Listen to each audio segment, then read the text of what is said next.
Simply in the interest of time and time only, I won't go through the bios of the speakers that are up here at this time. I think we just will get into what they have to tell us. I will tell you here that when, and we have a oh no, we're still doing good. When Brian and I gave thought to this particular segment, and I hope I'm not going to insult anyone, what we tried to do was present the more seasoned litigator, and then also present the greatest talent that we could come up with, Brian and I, if you're going to put young attorneys up here. And we thought we wanted to really give that perspective. Some of us have been doing this for so long, and I think it's been said time and time again, and it's critical. We kind of get stuck in our ways. I personally find it really refreshing when you see a younger lawyer and they'll kind of reach over, they have a co-defendant, and they'll say, hey, how come, we don't just say this or this? So we thought it was important to kind of go back to the basics as well and give both approaches. So I don't want to waste any more of your time, so we can get to the speakers here.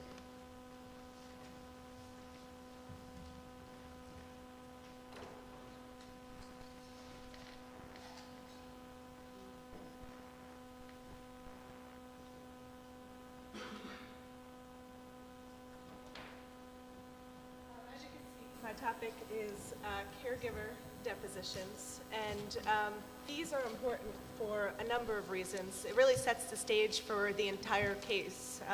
It's one of the first depositions that you take, and it really, from my perspective, it helps me decide where I'm going to go with the case and what experts to use and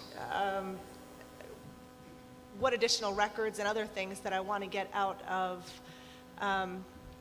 that particular deposition. Some of the things that that we look for are the background of the caregiver, plaintiff's medical background, their school background, residential history, other sources of lead, and the psychosocial issues that are involved in the cases. And we want this information basically to, I'm sure from both plaintiff and defense, it's important to set your strategy for the case. And you do that based, one of the things I base it upon is this first deposition. And I would think Scott would agree with me that it also sets it for the plaintiff's side and the way that they're going to handle their case from that point forward. It's also important with regard to motions that you may want to file at the end of the case. There's always something that you wished you had asked the mother to set up for that motion. And you want to make sure that you're completely prepared for that in taking the deposition prior to even getting in there, making sure that you're prepared.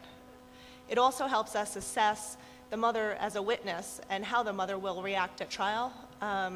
So you sometimes ask her tougher questions to see how she'll react. Does she shut down? Does she, or is she the type that can handle questioning on the stand? And of course, for additional records, it's important because she's our only source. A lot of times, she's the only one that's going to give us any information on this child and his background from the time of his birth all the way up until today. We don't get too many other sources. Usually, grandmother is unavailable, and the aunts, uncles, they really don't have too much information. We do get fathers occasionally. But mostly it's the mother in these cases. With regard to the background of the caregiver, we ask a lot of questions with regard to what this caregiver's current status is. Does the mother have a history of special education herself? Does the siblings in the family have special education? Does mom have a history of mental health or emotional problems such as depression? Those can all be things that run in families that would be significant that really we might not glean from the records themselves. Also, her educational history, as we said, her medical history. Does she have any conditions that maybe the plaintiff would have as well in these cases? The most important, I think, is the medical background, and we get a lot of that from the records, but it really gives us a helpful baseline to know what the birth history was, the prenatal care was. Did the child leave the hospital with the mother? Did he remain in the hospital for 2 weeks, and why? Even looking at the records, you see a lot of no-shows sometimes where they schedule the appointments and they're scheduling them and they're scheduling them, and we like to ask the mother why. You can't get that from the records. It just says no-show, and it's something that we try to get a feel for with the mother and the caregiver. And as we've talked in previous sessions, we also we want to know if any doctor's ever given any indication that lead was a factor in this child's life or in how this child is functioning. You know, and you go through the records and it says no concerns, no concerns, no concerns. Why at 21 is it now a concern? And you know, what gave you an indication that it was lead? And that's something you can only really get from, you know, the mother. That wouldn't be, you know, shown in the records, or you can't get from the plaintiff himself. Pre-existing conditions is also a big thing. Did this plaintiff have anything to begin with that may be genetic, that may be trauma or a history that we might not know of as that's in the records? You know, this it really gives us a view into the plaintiff's life and background, the medical history part.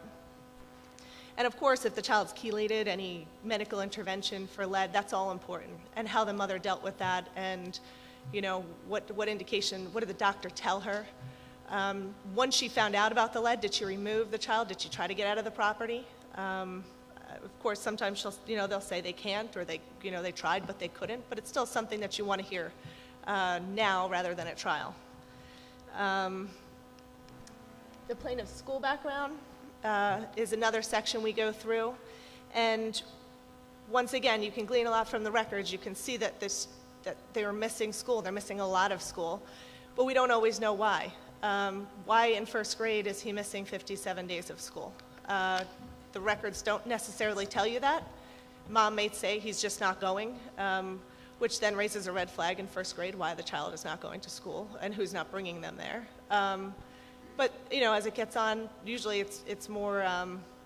You can see it more in high school, where they're on their own and they're getting themselves to school and not going. And these are all questions that we can ask Mom and her insight as to why they're not going, why they weren't doing well. Was there a death in the family that year? Was the child placed in foster care?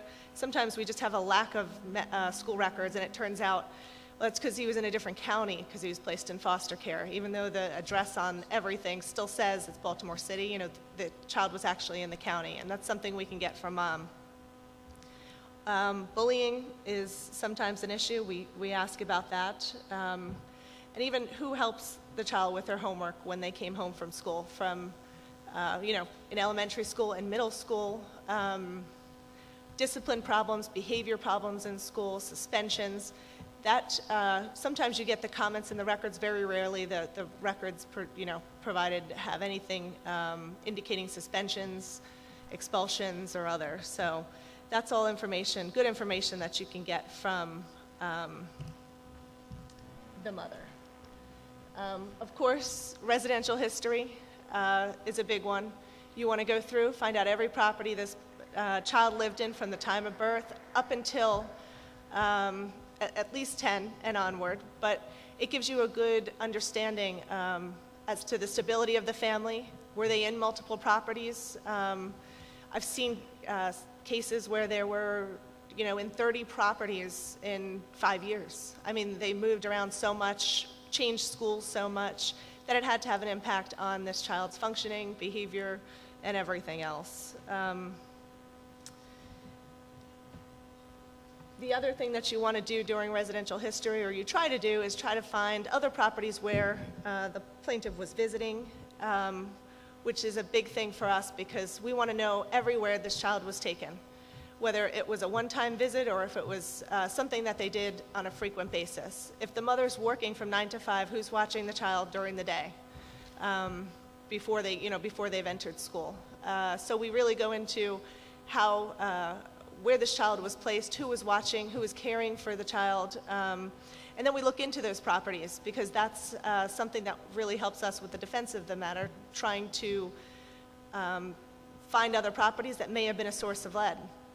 I've had a couple of cases where, just those depositions and doing the research turns out that the property they're visiting has a violation notice. And that certainly helps bring down the value of the case from our standpoint. And this is, other sources to look into. Sometimes you get some of this in the records. Other times you get it from the mother. The child's playing in the dirt a lot. The child, we did have a case that involved crayons, where in the records it was noted that the child was chewing on Chinese crayons, and they thought that was a source of lead. So it is very helpful to investigate other sources of lead and other factors that could have been that could have impacted this child's lead exposure. Psychosocial factors is another area that we really get into, and unfortunately we see a lot of it in the records, but it's still important to ask about ongoing neglect, ongoing abuse. How long did this go on? How did it impact your child after the abuse? Was his behavior worse? Is that when the behavior problem started? Is that when his school absenteeism began? All that stuff is very important. And as you can imagine, I heard on the New York side that you really can't get into that. In Baltimore, you can. So we tried to look into that. Smoking and alcohol during pregnancy, of course, is not good. And that is questions that we also ask the mother that may not be in the records. And we see a lot of a mother who has 5 or 6 kids. She's clearly overwhelmed. You can see it in the records, and she doesn't have many resources and help, and sometimes you can see that the children are slightly out of control. So it's helpful from our standpoint also to ask about that, how she dealt with it, who were her primary support group, and it at least gives us information, an overall picture as from our standpoint on how we may proceed with the case and our defense strategy going forward into trial.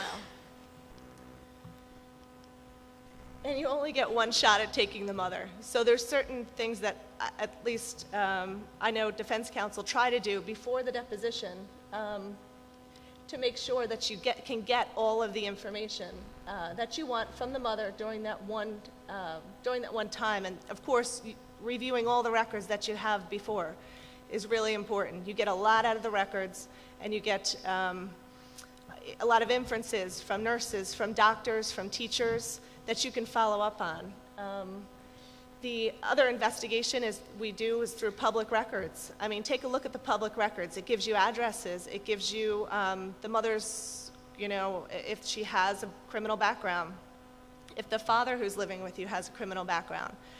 It's really important to get that information before so that you can ask the mother about it during the deposition. A couple of times, the mother was incarcerated because she wasn't sending her children to school. We glean that from the public records. We found addresses in public records that we never would have had otherwise. And you can't really go back after you receive more records or you find out about it later.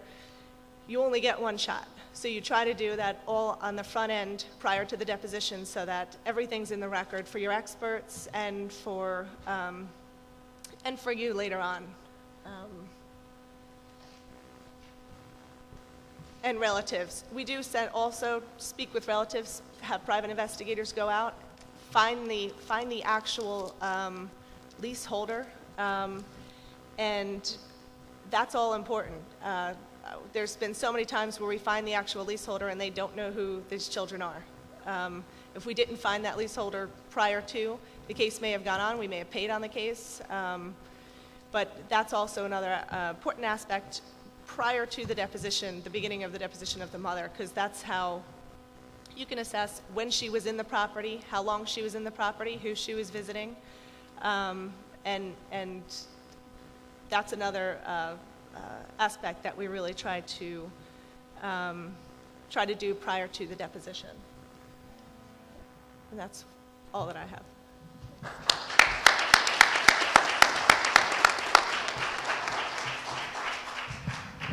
So we now have the following up on the mom's deposition. We now go forward. And first of all, I want to say thank you to Patricia for inviting me to speak here today. Despite my youthful appearance, I am the more seasoned person she was talking about. But we now have to move ahead. By the way, Ann and I have put some for the New York people, we have some cases in the materials that are on the website, New York cases in the last 5 years that we thought were interesting. We separated them.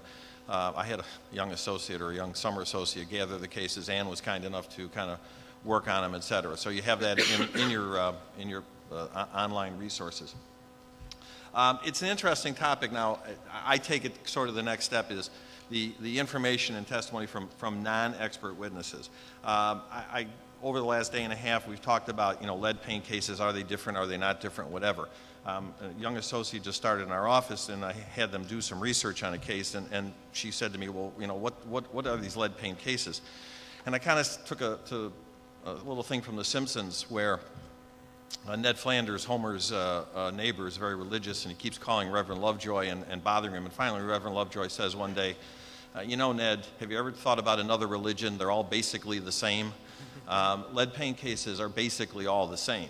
What we need to do on the defense side is, as in most cases, is try to find how we can differentiate. Why is this case different than any other case? What can we find? Now, we've got the mom's deposition or we've got the mom's situation, and this may be my jaded look after some years of doing defense work, but moms aren't always the most reliable witnesses for giving information. So we want to look at things. The complaint, every time we get a complaint, it always basically says the same thing. They were at certain properties, certain time frames.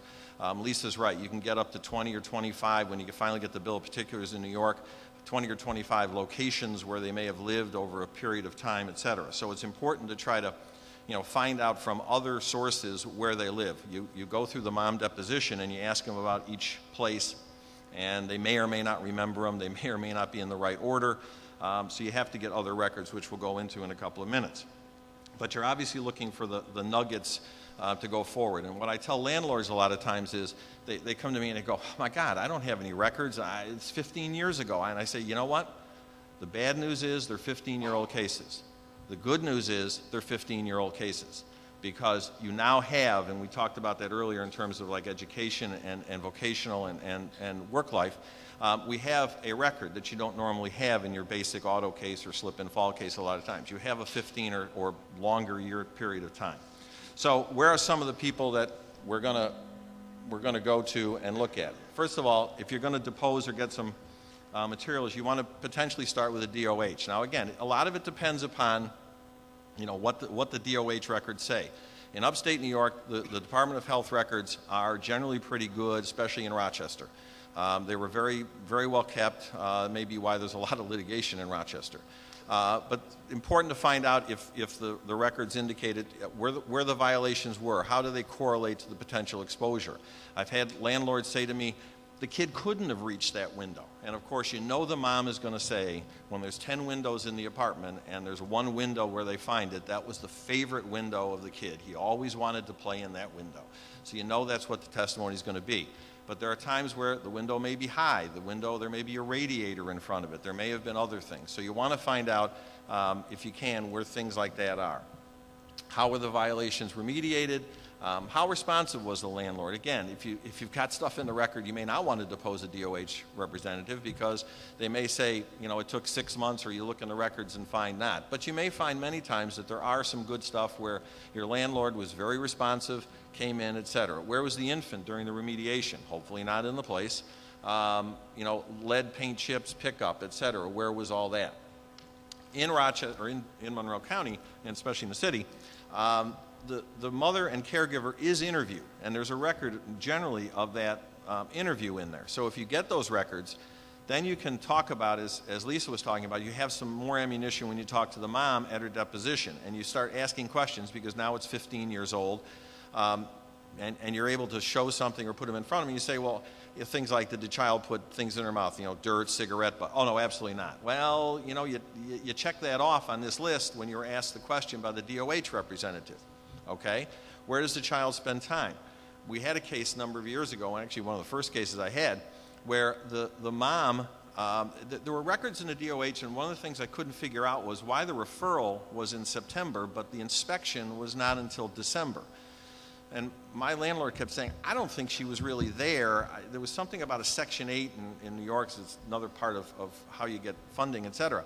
Long story short, the woman had actually rented the apartment, but she'd given it to her brother-in-law to live there.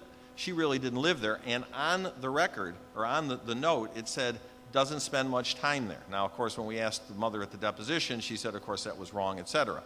But the guy who wrote it down was a very good, had a great recollection of these things, so we were able to use that. There's child in a daycare, babysitter, that gives you potentially other addresses where the child spent time on a regular basis. You'll ask the mom, was the child in daycare? No. The first 5 years before they went to school, always with me. Well, sometimes you're going to find that when they answered the question to the DOH representative, they mention daycare, they mention other addresses.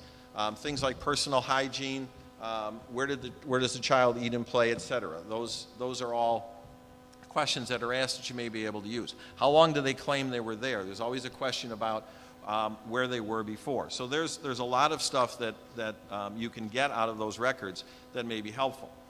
DSS, when I first started doing these cases, landlord statements in New York, again, in Monroe County, are kept. They're extremely important. I've gotten several cases dismissed because the records clearly indicated the family was not there when they claimed they were there, despite the fact that they said they had pictures of birthdays and so on and so forth. The landlord-tenant statements were clear that they were not at the property when they claimed they were. So what you need to do, the first thing we do now, it's just routine. We issue a subpoena to get the Department of Social Services landlord records, babysitting records, any payments that went out. You can't get other records. They are precluded in New York. But you can get these kinds of statements to determine where they were at any given time.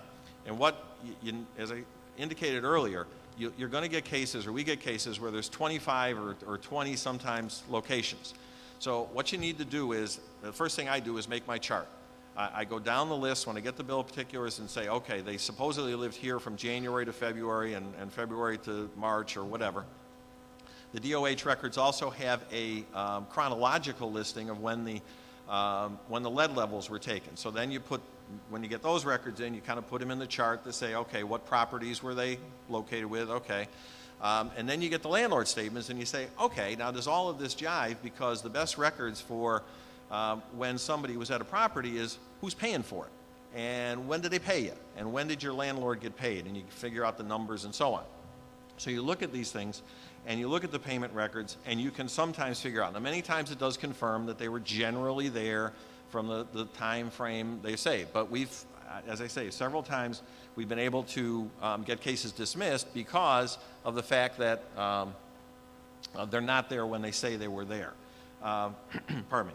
So, those records are extremely important. We're allowed to actually, the Judge Rosenbaum used to have a rule, and now Judge Ark in New York, that you can take them out. We make copies. We obviously serve them on the other parties, et cetera. So everybody does have them. The other records that you get from there are babysitter daycare records. Again, the mom will say, oh no, the kid was there all the time with me. I never put him in daycare, whatever. Then you all of a sudden see records about daycare and about husbands, or strike that, usually it's not husbands, but we had one where the boyfriend was the daycare sitter, and they were sitting at a property other than the location where the mom was living. So that can point to other areas that you want to find and talk about where they may have been. Other people. Now, when Keith Fona was up, he said, well, they generally don't call lay witnesses. Well, occasionally you may want to call a lay witness because you may want to look at, and depending upon what the records show you in terms of what you're getting, teachers and coaches as an example. Can you find a teacher, for instance, who may have been close to the student, et cetera? I've got a case where the letter of recommendation is unbelievable. I wish my kid had a letter of recommendation from one of these teachers where this child went to college. So you want to dig in and find those, and you may potentially want to depose that teacher and say, okay, why were you so flowery about he or she in terms of what they're doing? Lisa mentioned before attendance records. Many times you look at what I like to call now distance learning. They're not in the school. How do you learn if you're not in school? Well, of course, you get the thing about, well, let's see, they were mocking me because I was stupid, all that nonsense. In any event, I'm not jaded. In any event, you want to document a lot of times potentially the attendance records, because as Lisa indicated, in kindergarten, they're not there 50 days out of the year. First grade, they're not there 50 days out of the year. There's got to be more reasons. Extracurricular activities. What did the child engage in? We've got cases where kids are good athletes. They were mentioned earlier today something about the basketball player and so on. You potentially want to find out, are they able to take directions? I mean, were they a star player? Whatever. How successful were they in a given sport or activity? College records, again, the same kinds of things. Again, you may have to go out of state, if you're really tracking things down, but how are they doing in college? Some of them do get to college, and those are probably the more interesting cases when you're defining, and again, the economic damages of, is it going to be a 2-year? Well, as Keith said, well, don't stretch on the 4-year. Sometimes these kids get to college, so how are they doing in college? Now again, there's going to be good, there's going to be bad, but were scholarships given? What was the basis for the scholarship? Was it a thing of because they're low income, or was it because they deserved a scholarship because they were doing very well? These are the things you want to find out. Lisa talked a little bit about other caregivers. We do many times get into situations where there's foster parents. How is the child doing? Usually what you see with foster parents is the kids do a heck of a lot better than they do with the real parents. Or the real mom has got a problem. She's either got some issues herself, some substance abuse, whatever. They go into foster care. They do pretty well. You may want to depose them because they come in and out. Grandparents, they mentioned before, do they babysit? Where do they babysit? Did they babysit them, etc.? Fathers, usually a little harder to find, but somebody you should keep in mind that you may want to try to find with an investigator and try to find out whether the father can talk to how the child's raised. Sometimes we see cases raised or brought the other way, where the father is the representative of the child as opposed to the mom. But most of the time, it's obviously the mother. Employers, again, some of them may have worked through high school. Some of them have graduated and they are now in the workforce. So now you want to get these employment records to find out how are they doing, what are they doing, how did they do in their job? Do they have performance reviews? What were their job duties? Were they able to perform them? Did they get raises? What was the experience? We have situations where kids are getting raises. They're doing all kinds of things. Ann and I have a case, and she knows what it is, where I've written to her and I've said, you got 2 boys. One's in college. He's an accounting major. I think it's either Hofstra or someplace on Long Island. And the other kid is driving a truck for a mail service, making about $50,000 a year. Think what he could be doing without the lead, Gary. I've said to her, where are we going on this case? Where are we here? So you've got, those are the kinds of records that you want to see, and you may want to do an employer, and you may want to depose them in terms of promotions. Why did they leave the job? Did they leave the job? Were they fired, etc.? The kid will say, I couldn't add well, and then you find out he got promoted and was a manager or had a more significant job. So those are some of the people that we say to you, look at, try to find, and see what you can do in terms of additional non-parties in terms of getting testimony.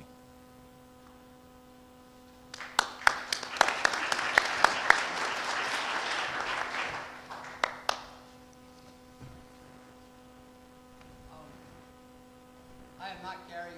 Richard Surfy, I'm sorry. He extends his apologies for not being here. He is currently chasing the Chinese drywall rainbow in Virginia, and he couldn't be here. If Gary considers himself the seasoned veteran, then I would like to consider myself the spice.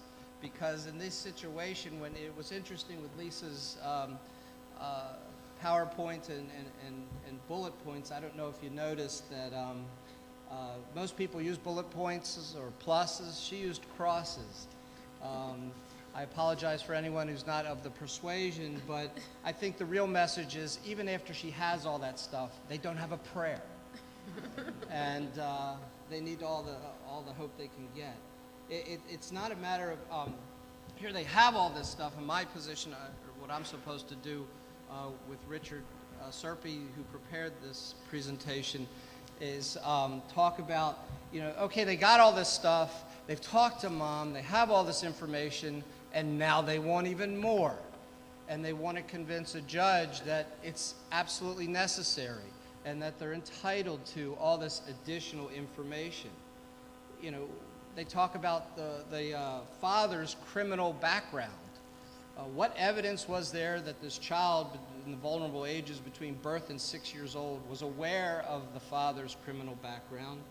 And what study shows that there's an association between the father's criminal background and the inability of this individual to take a picture on one page and make the exact copy on another page? They have difficulties doing that. I'm not aware of any studies, and I think on our side, we're constantly beat over the head. We have to have a substantial factual basis for any opinions. Well, defense experts say, oh, they have a criminal background, or they have all these other things going on in their lives, and yet there's no real factual basis to support that opinion that affects their cognitive abilities. Also, you need to focus on really what is the role of the neuropsychologist. Is there the presence of brain impairment? That's really what we're talking about. Not whether the individuals went to school, didn't go to school, had parents who used drugs after they were born, smoked cigarettes and things like that. The first slide of good to know the judge's history. It is very important to know who you're going to appear for. In Maryland, we're not assigned a judge in advance, but certainly dating back to the Mike Burgoyne days with Dr. Henrietta Sachs, where I was able to exclude her. But I knew that the judge in a previous case had excluded an expert on behalf of the plaintiff. So you know that this judge has a tendency he's not afraid of knocking out experts. Knowing the judge is very important. Also, there's certain members of the bench who you may not want to walk in and argue that the apple doesn't fall far from the tree, because this judge, who's been a judge for a long time and passed law school, has parents who never graduated high school. And so it's going to be pretty hard to convince him of your argument that the apple doesn't fall far from the tree. Also in Maryland, we have the Dr. Benjamin Carson principle, and he's a neurosurgeon at Johns Hopkins. He's known worldwide, and his mother was illiterate. So, we're able to bring back these responses to these arguments that, oh, you have to have the maternal school records, you have to have the mother's IQ testing, when in fact there's an abundance of evidence that there's no direct correlation. So knowing the judge's history is important. A picture's worth 1,000 words. If you can get clients or plaintiffs or parents to have pictures, they are invaluable. There's one thing to say there's flaking chipping paint over on a windowsill in the bedroom, and there's another thing to have a picture like we have in our office of an uncle, a proud uncle just standing there, but there's also a picture of the bed where the windowsill where you can see down to the wood is literally just 6 inches above the child's pillow. All family members are not created equal. If you start delving into the siblings, and as we've talked about in other sessions, other siblings may also have lead. What other medical issues resulted in a sibling's bad performance in school? I mean, it really opens up a can of worms that most judges, I believe, will not want to get into. So, to say that, oh, we need to have the sibling records or the parent records, that doesn't necessarily prove that this individual who has a known history of elevated blood lead levels is not affected by lead.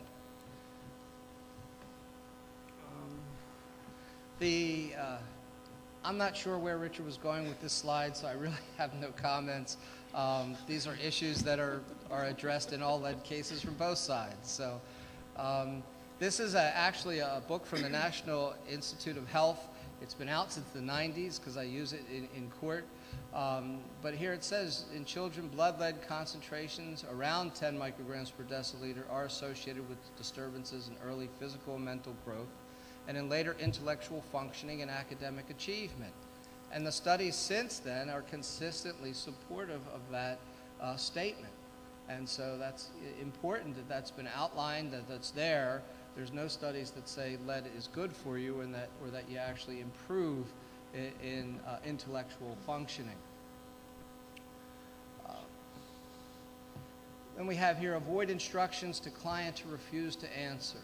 You definitely want to tell your clients to tell the truth. That's very important. That way they can't get caught up later on.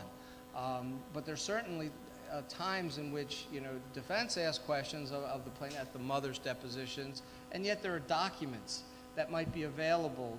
Okay, as Ari mentioned, 15 years ago. Aren't they entitled to see the documents before they're asked questions about the circumstances around that event?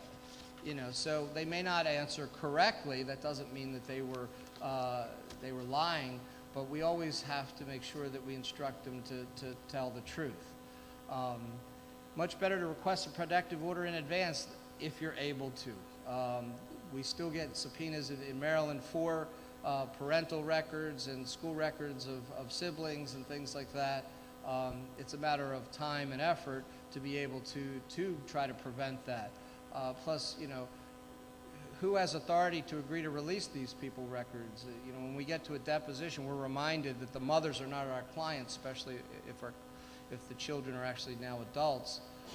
Then it's up to them to agree to allow that their medical records and their school records are released. So to just go ahead and issue subpoenas, I think that is area ripe for combat if we so choose.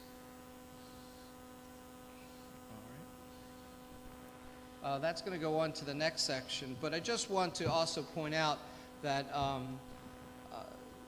the Child Protective Services issues, just again, you're getting into so many other issues. It talks about there might have been an investigation, but it wasn't about our particular client. You may also have situations where they use terms that are thrown out there, neglect, but on a medical basis, what does neglect really mean? I mean, for neglect to have an effect on neurocognitive behavior, you really got to look at malnutrition and, where it was substantial or things like that. Just to throw out a term of neglect is very dangerous. Likewise, you look to what was the reason for the Child Protective Service investigation. I had a situation recently where the mother testified, well, I had a dispute with my coworker, and she called CPS and said that my children weren't being watched. Well, she and the children lived at the family home with grandma, and so there wasn't even a matter of the children not being watched. And the matter was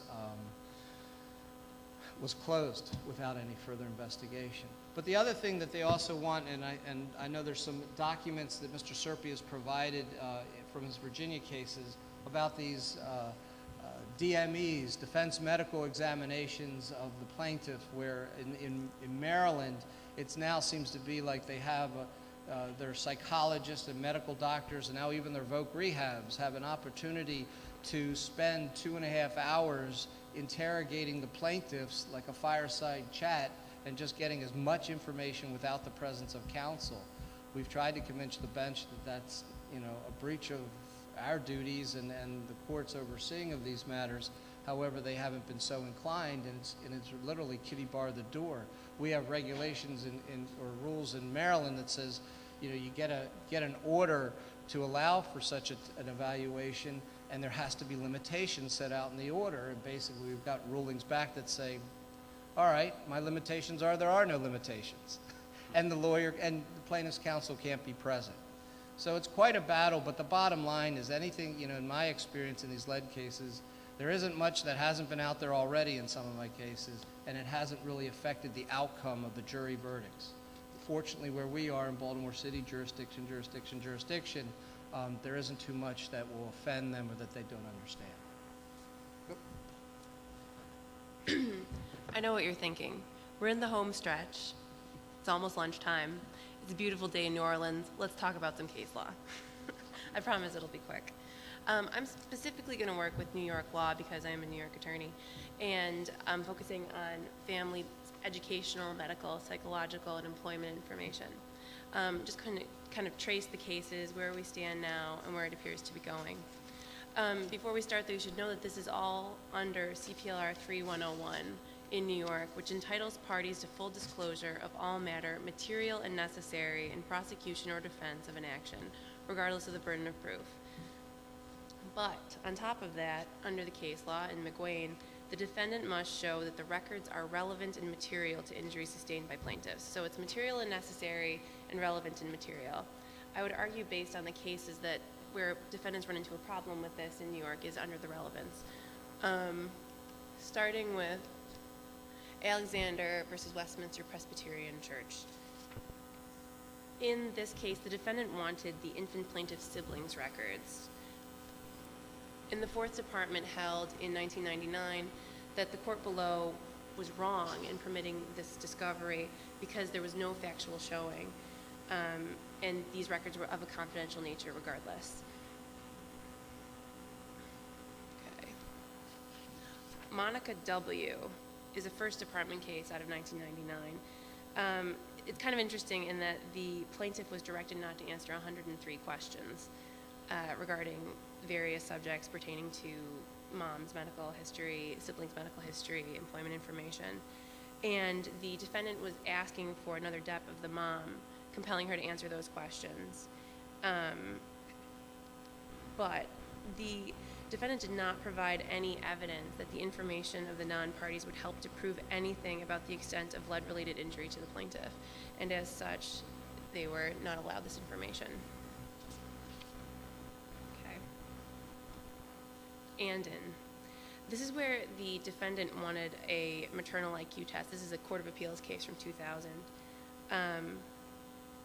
It's important to note here that in moving for this, the defendant relied on an affidavit that referenced unidentified studies. The court, not surprisingly, found that this was not enough in order for them to get this information. The information was not discoverable since her condition, the mom's condition, was not in controversy.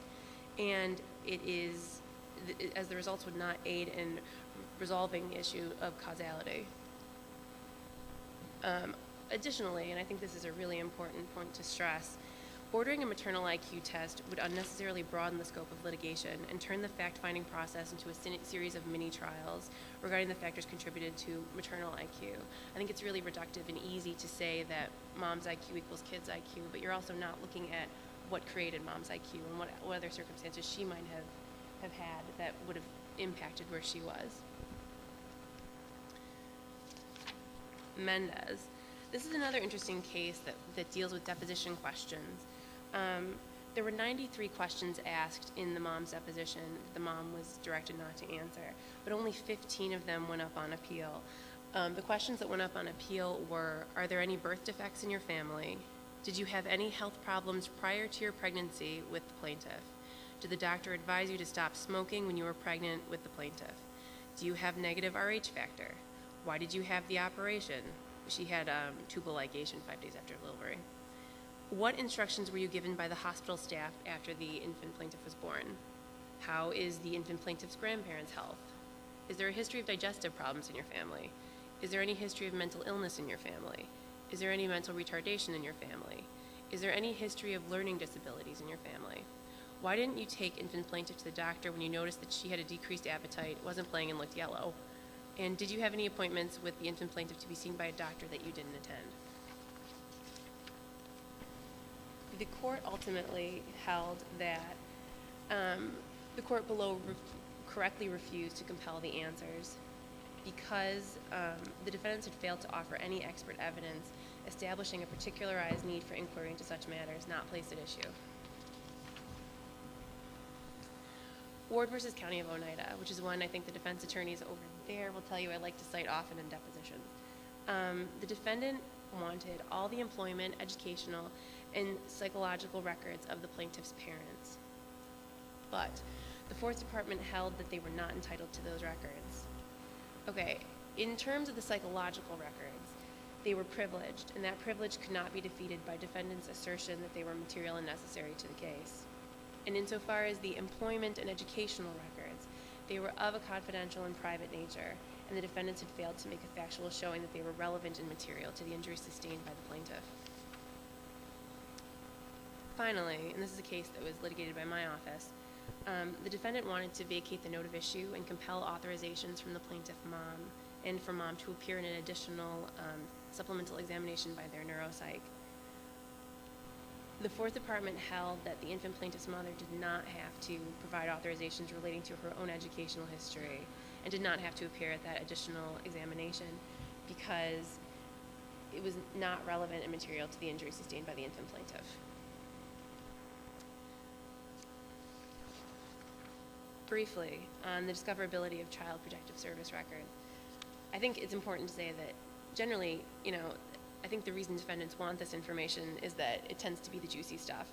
This is the stuff I don't want you to know, and it doesn't always make the plaintiff look good, but the question always is, it has to be, are you entitled to it? What does it do to the case?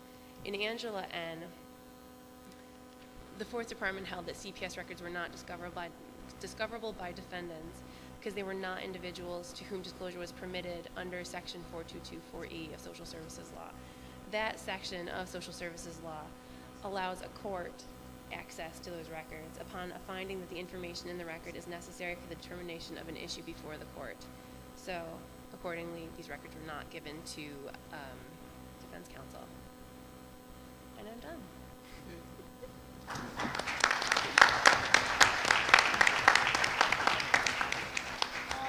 So we're about to wrap up, but we did get two questions. So the first one is, without knowing the mom's IQ, how can you determine a baseline IQ for the plaintiff? What would that child's IQ have been without exposure to lead? So anybody on the panel want to grab that one? Lisa, you can. I think it cuts both ways getting the mother's IQ. I mean, if you get the mother's IQ and it's much higher than the plaintiff's IQ, I think that could be a problem. On the other hand, if the mother's IQ is the same as the plaintiff's IQ, I think that helps us. So that's the only baseline I think that we would have, unless he was tested prior to his exposure. If he was tested prior to his exposure, maybe by Kennedy or by another medical facility because of some developmental delay, then we might have a baseline. But other than that, the only thing to compare it to would be the mother's IQ. I don't think the science requires a baseline. In all the studies on childhood lead poisoning, they talk about IQ loss. I don't believe they have baselines on the kids or the parents in all those studies. So it's not necessary. The point is this is what the IQ is a picture of where the child is at the moment of the testing, and based on the history, the medical history of the lead levels, then you are able to articulate a loss of IQ. All right. And unless there's other questions, we're going to wrap it up. You have some words, I think. Well, first of all, I realized afterwards in trying to wrap things up that I did not introduce the speakers, so I apologize profusely to each of them. And thank Scott for his willingness to step in and do such a nice job. Thank you, all of you. You've been a great audience. Don't forget to fill out the comment sheet again. I said that before, I believe, and get your CLE credit. And Brian and I we thank you all for your attendance and your participation. And I really want to thank the judges again that are here, Judge Gordy and Judge Smith. The comments as to everyone, but specifically the judicial panel this year was really great. Yes. And just thank you for sticking around as well. That was very nice. Thank you. Thank you so much. That was good. It's a pleasure working with you. Call me sometime. Absolutely. Come to Boulder. I know, right? Good work. It was great working with you. Thank you very much. Thank you.